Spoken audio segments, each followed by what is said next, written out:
پاکستان کے وفاقی وزیر برائے منصوبہ بندی و ترقی اور پاکستان مسلم لیگ نون کے سیکرٹری جنرل احسن اقبال کے اعزاز میں نیو یارک کی معروف کاروباری شخصیت احمد جان کی رہائش گاہ پر خصوصی عشائیے کا اہتمام کیا گیا، جس میں پاکستانی کمیونٹی کی نمایاں شخصیات اور کاروباری افراد نے شرکت کی۔ نیو یارک کی معروف کاروباری شخصیت احمد جان کی رہائش گاہ پر منعقدہ پروگرام کا آغاز تلاوت کلام پاک سے ہوا۔ قل هو اللہ احد اللہ الصمد لم یلد ولم یولد ولم یکن له کفوا احد۔ بعد ازاں بارگاہ رسالت میں نعت رسول مقبول پیش کی گئی۔ محبوب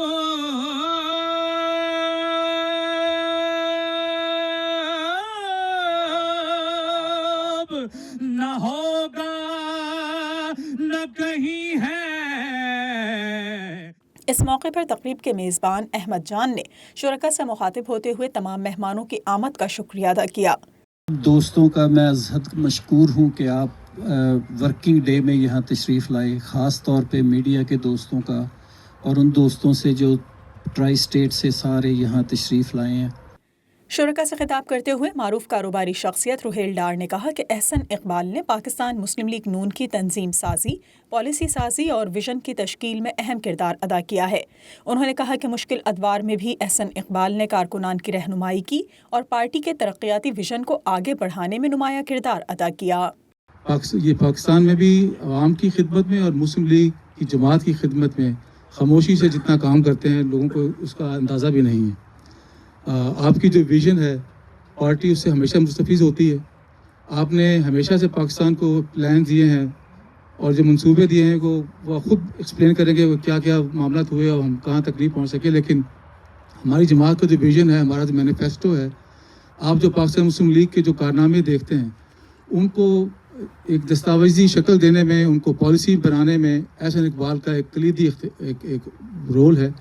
وفاقی وزیر احسن اقبال نے کمیونٹی رہنماؤں سے ملاقات میں کہا کہ حکومت کو اقتدار سنبھالتے وقت شدید معاشی بحران کا سامنا تھا۔ انہوں نے کہا کہ ملک کی معیشت کو بچانے کے لیے مشکل فیصلے کیے گئے جن کی سیاسی قیمت بھی ادا کرنا پڑی، لیکن یہ اقدامات ناگزیر تھے۔ جب ہم نے حکومت سنبھالی تو ملک شاید بدترین حالات سے گزر رہا تھا۔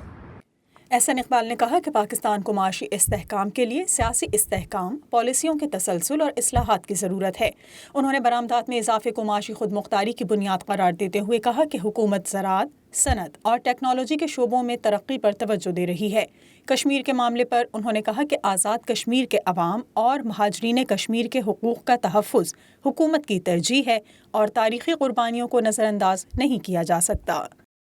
میں واضح کرنا چاہتا ہوں کہ جو کشمیر میں حالات ہیں اس میں ہم کشمیر کے عوام کے حقوق اور ان کی ترقی کے لیے جو بھی اقدامات ہیں ہم نے وہ کیے ہیں، اور وہاں پر جو ایک گروہ کھڑا ہوا اس نے چارٹر آف ڈیمانڈ بنایا، اس میں 37 مطالبے جن کا تعلق انتظامی اور معاشی اصلاحات سے تھا، ان سب پر عمل کر دیا گیا۔ احسن اقبال نے دورہ امریکہ کو کامیاب قرار دیتے ہوئے کہا کہ پاکستانی کمیونٹی، جامعات اور تحقیقی اداروں سے ملاقاتیں اہم رہیں۔